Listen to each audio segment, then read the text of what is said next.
Hello everyone. तो आज हम बात करेंगे ओशो की नज़र से बुद्धिज़्म को समझने की कोशिश करेंगे, रिलीजन को समझने की कोशिश करेंगे और उनकी फ़िलॉसफ़ी क्या है इसको समझने की कोशिश करेंगे। मैंने इंस्टाग्राम पे रिलीजन के, बुद्धिज़्म के कुछ वीडियोज़ डाले, तो लोगों ने उनको बहुत प्यार दिया। तो उनकी डिमांड्स थी कि मैं थोड़ा लॉन्ग फॉर्मेट वीडियोज़ इस पे बनाऊँ। तो ये सीरीज़ है एक, जिसमें मैं बुद्धिज़्म की, ओशो की और उनकी कुछ बातें करूँगी और 4-5 वीडियोज़ की ये सीरीज़ रहेगी। बाकी आपका क्या रिस्पॉन्स रहता है, इसके हिसाब से फिर आगे देखते हैं क्या होता है। अभी मैं उनकी एक बुक है मन और मनुष्य, जो उनकी बुक है, उसमें से मैं मेरी लर्निंग्स क्या हैं, मेरे एक्सपीरियंसेस क्या हैं, वो मैं शेयर करूँगी। उनकी 3 बुक पढ़ी हैं मैंने, वो तीनों भी बताऊँगी मैं आपको। तो शुरू करते हैं। तो जो बुद्ध सबसे पहले बात करते हैं अवेयर होने की। उनका पहला कॉन्सेप्ट यही है कि आपको ना कृष्ण को मानना है, ना जीसस को मानना है, ना राम को मानना है, ना इस्लाम को मानना है। आपको क्वेश्चन करने की एबिलिटी डेवलप करनी है। वो कहते हैं कि सबको एक्सपेरिमेंट की नज़र से देखो। भक्ति किसी की मत करो, सबका एक्सपेरिमेंट करो। कोई भी बुक पढ़ते हो, उस पे सवाल करो, बार-बार सवाल करो। भगत किसी का नहीं बनना है। शिष्य बन सकते हो आप, चीज़ें सीख सकते हो। तो जैसे आजकल हम जब जेईई की प्रिपरेशन करते हैं, तो कॉन्सेप्ट बिल्ड करने पे बहुत फोकस रखते हैं। शॉर्टकट से सिलेक्शन नहीं होता है। वैसे ही वो कहते हैं कि रिलीजन को अगर पढ़ना है, तो कॉन्सेप्ट बिल्ड करो, एक्सपीरियंस करो और रीज़निंग करो, तब जाके आप अवेयर हो पाओगे, जाग पाओगे। वो कहते हैं ना कि होश में आ पाओगे। उनका फेवरेट वर्ड है चैतन्य में आना, मतलब चेत जाना। इसके बाद ओशो कहते हैं कि बुद्धिज़्म को पढ़ना बहुत ज़रूरी है। वो इसका रीज़न भी बताते हैं। वो कहते हैं कि बुद्धिज़्म को इसलिए पढ़ो क्योंकि बुद्ध श्रद्धा की बात नहीं करते, तर्क की बात करते हैं। वो ओशो बुद्ध को पहला धार्मिक वैज्ञानिक कहते हैं, रिलीजियस साइंटिस्ट कहते हैं, रिलीजियस इंजीनियर कहते हैं। वो कहते हैं कि तर्क करो, विश्लेषण करो, एक्सपीरियंस करो और उसके बाद अगर आपको बात सही लगती है, तो बात को मान लो और जिस दिन भी आपको लगे कि बात गलत है, अब इर्रेलेवेंट हो चुकी है, उसी दिन उसको त्याग दो। ओशो कहते हैं कि ज़िंदगी हर क्षण घटित हो रही है। वो कहते हैं कि ज़िंदगी हर क्षण बीती जा रही है और आप सपने देखने में बिज़ी हो।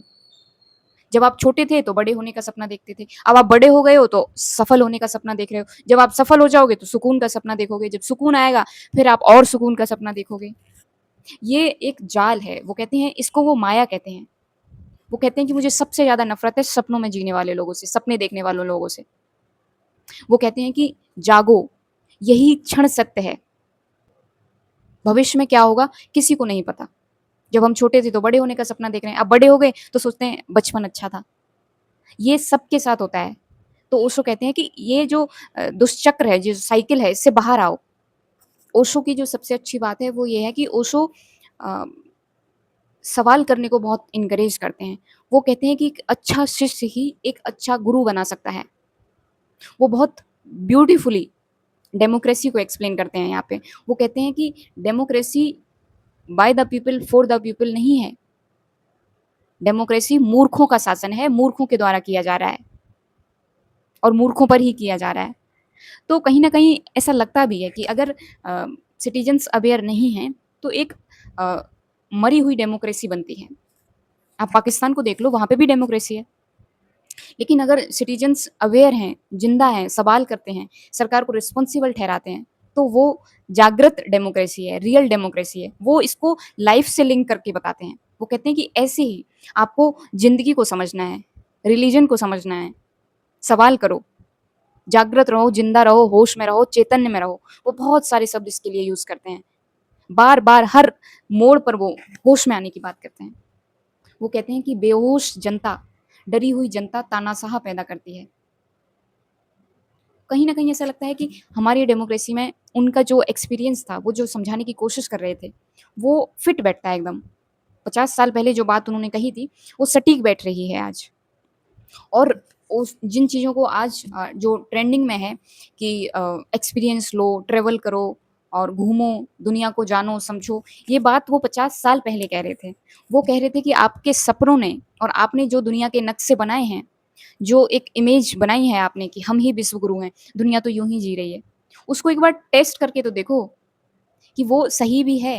क्या सच में हम दुनिया में सबसे अच्छे देश में रह रहे हैं? क्या हम सबसे अच्छे विचार रखते हैं? क्या हम सबसे अच्छे धार्मिक देश हैं? और वो इस चीज़ को इंडिविजुअल लेवल पे भी कहते हैं कि जब तक आपको एक्सपीरियंस नहीं होगा, तब तक आप कैसे कह सकते हो कि मैं ठीक हूँ या मैं अच्छा हूँ? जाओ बाहर, ज़िंदगी को एक्सप्लोर करो, नए-नए आइडियाज़ को एक्सप्लोर करो। ओशो ने एक बहुत सुंदर बात कही है कि आप जो जन्म से जो आस्तिक है, वो झूठा आस्तिक है और जो जन्म से पैदा होते ही नास्तिक हो गया, वो झूठा नास्तिक है। क्यों? क्योंकि ना तो आपने धर्म ग्रंथ पढ़ के ये डिसीज़न लिया है, ना आपने कभी रीज़निंग की है, ना आपने कभी सवाल उठाए हैं। ये वैसी ही बात है जैसे कोई जन्म से मेल है, कोई जन्म से फीमेल है, तो इसमें उसका क्या अचीवमेंट है? उसका डिसीज़न नहीं है ये।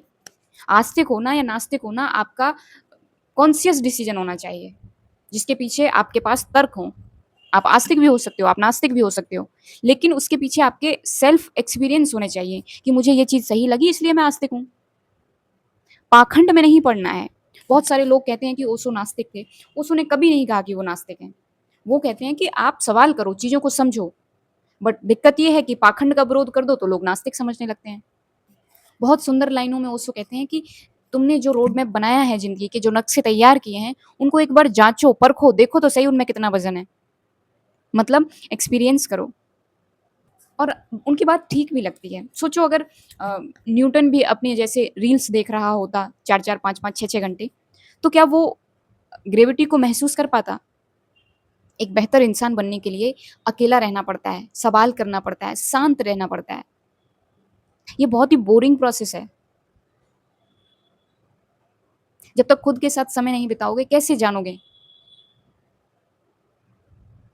और ये जो पूरा इंस्टाग्राम, एल्गोरिदम, यूट्यूब ये सब है, ये सब आपको डिस्ट्रैक्ट करने के लिए ही डिज़ाइन किया गया है, ताकि आप सवाल ना कर सको, आप अपने ब्रेन को बेहतर ना कर सको। सोचो अगर हर कोई कॉन्शियस हो जाएगा, रैशनल हो जाएगा, लॉजिकल रीज़निंग के साथ चीज़ें करेगा, तो फिर ये जो विज्ञापन चल रहे हैं, इनका क्या होगा? ये जो कंपनियाँ हज़ारों-हज़ारों प्रोडक्ट्स बना रही हैं, इनको कौन यूज़ करेगा? पूरा बर्गर किंग बंद हो जाएगा और एट लीस्ट अनहेल्दी जो हैं, वो बंद हो जाएँगे और मेजॉरिटी अनहेल्दी ही हैं।